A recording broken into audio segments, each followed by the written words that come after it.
wind howled like a dying beast, dragging sheets of snow across the Arctic plain in long, snarling ribbons.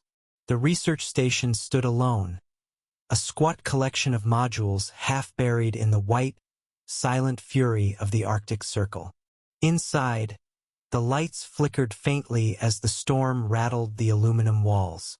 It had been 2 weeks since the Aurora Borealis Research Unit Alpha had arrived, and already the cold had sunk deep into the bones of the team, deeper, perhaps, than they realized. Dr. Lena Morozova adjusted the parka around her neck as she examined the ice core sample under the microscope. Her breath fogged the lens slightly, and she wiped it away with a gloved thumb. The ice was ancient, far older than anything they had expected. There were particulates embedded in it that didn't resemble any known natural elements, and strange organic fibers that defied all classification. She turned to Dr. Rajiv Patel, who was hunched over the workstation beside her, scanning the geological data.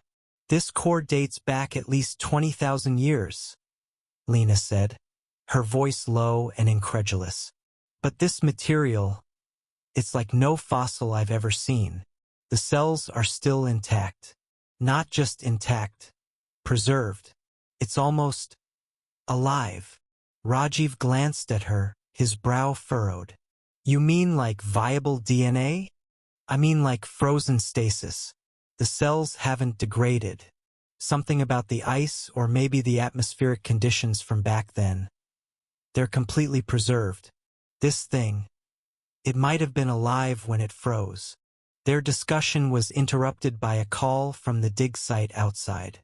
Michael Jensen, the team's lead engineer, barked over the radio. "We found something. This big, real big. Looks like a whole body encased under the glacier. Maybe 30 meters deep. Get out here."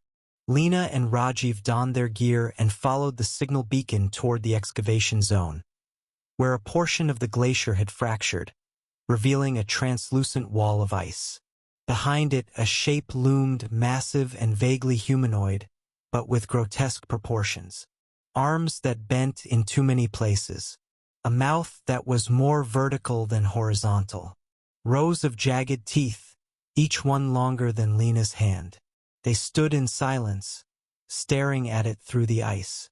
"It's not human," Lena whispered. "No kidding," Jensen muttered. "We hit this thing by accident with the thermal drill. Thought we were through bedrock. But then, this showed up." The creature's eyes were open, filmed over with ice, but unmistakably aware. It was as though it had been watching for millennia, waiting. The team immediately began the process of taking scans and samples, maintaining a perimeter of safety and avoiding any contact. But it wasn't enough. That night, the temperature plummeted 20 degrees in a matter of hours. The station's heaters strained against the sudden cold, and strange power fluctuations flickered through the system. Computers glitched. Lights dimmed. Then, just past midnight, the communication link with the mainland went dark. Jensen sat at the radio terminal, flicking the switches, trying different frequencies. Static was all that answered. "We've lost satellite alignment," he said. "No GPS. No outgoing signal. Nothing." Lena looked out through the frost-covered window. The northern lights were swirling violently across the sky in unnatural colors. Deep violet, acid green, and pulsing crimson. It was beautiful and somehow wrong. "We need to shut the dig down," she said. "Something's happening. Something we didn't predict."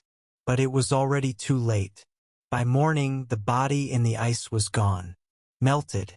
The chamber where it had been entombed was flooded, and the ice surrounding it had collapsed. Whatever had been inside was no longer there.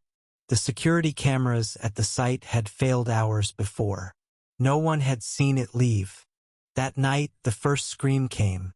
It was Dr. Emily Chu, one of the biologists. Her quarters were found shredded from the inside, walls torn open as though by claws or something worse. Blood streaked the walls and floor, but there was no body, only a single hand, severed clean at the wrist, still clutching a flashlight. Panic set in.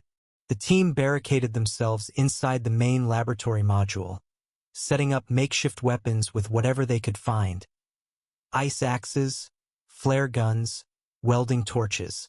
They took turns keeping watch. "It's hunting us," Rajiv said. "It knows we woke it up. It wants something." "What could it want?" Jensen asked. "We're just people. Scientists. We didn't do anything to it."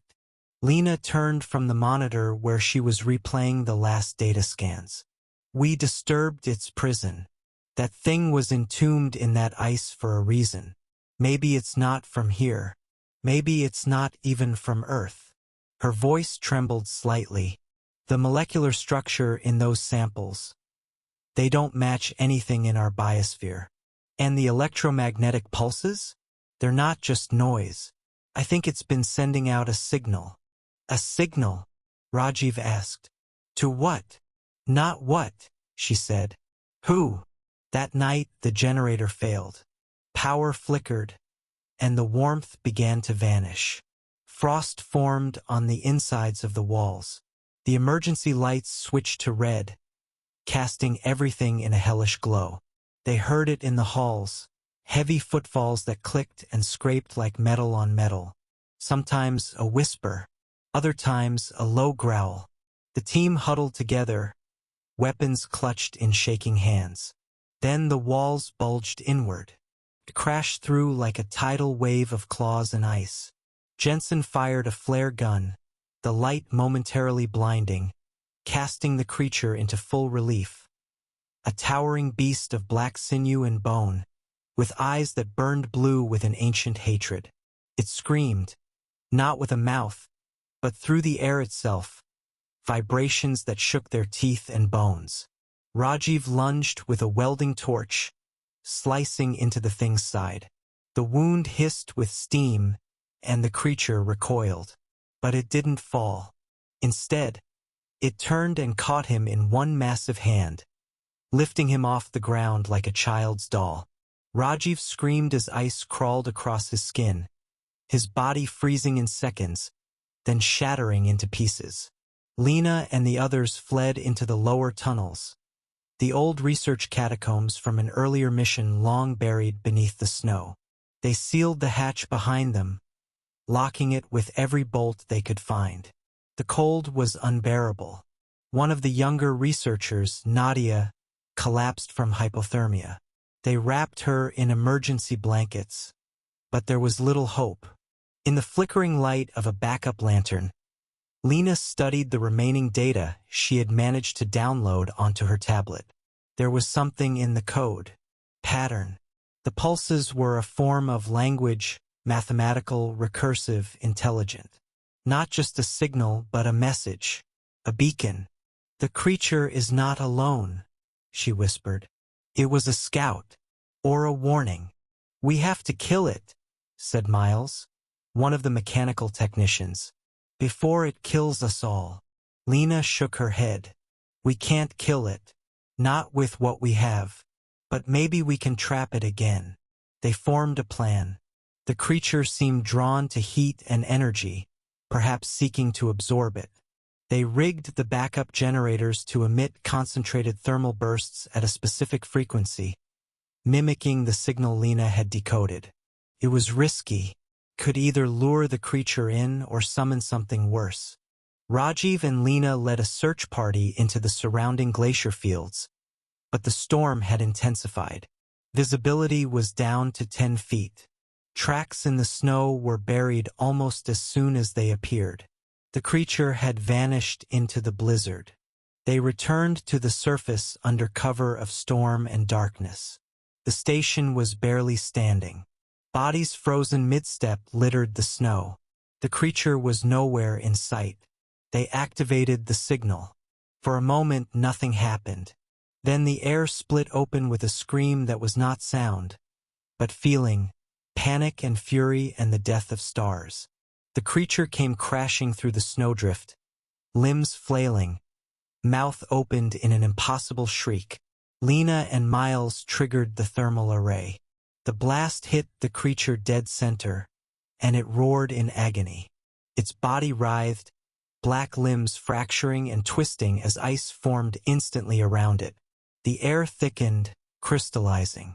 The creature stumbled and fell, encased once again in a growing coffin of ice. As it froze, its eyes locked on Lena.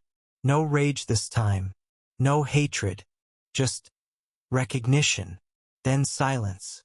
The temperature began to rise. The storm lifted. For the first time in days, the sun broke through the clouds, casting pale light across the ice. But the station was ruined. The team was decimated. Only 4 survivors remained. Lena, Miles, Nadia, still unconscious, and another researcher, Tom, who had barely spoken since witnessing the deaths. They dug a shelter from scrap, activated the last emergency beacon, and waited. It took 12 days for rescue to arrive. The officials never spoke much about what they found. The frozen creature was airlifted in a steel vault, and the survivors were separated, interrogated, and silenced with non-disclosure contracts. But Lena never forgot. She remembered the message, the pulse, the eyes, because sometimes when she slept, she saw them again. And she knew deep down, buried in that ancient glacier, they hadn't just found one monster. They had found the first,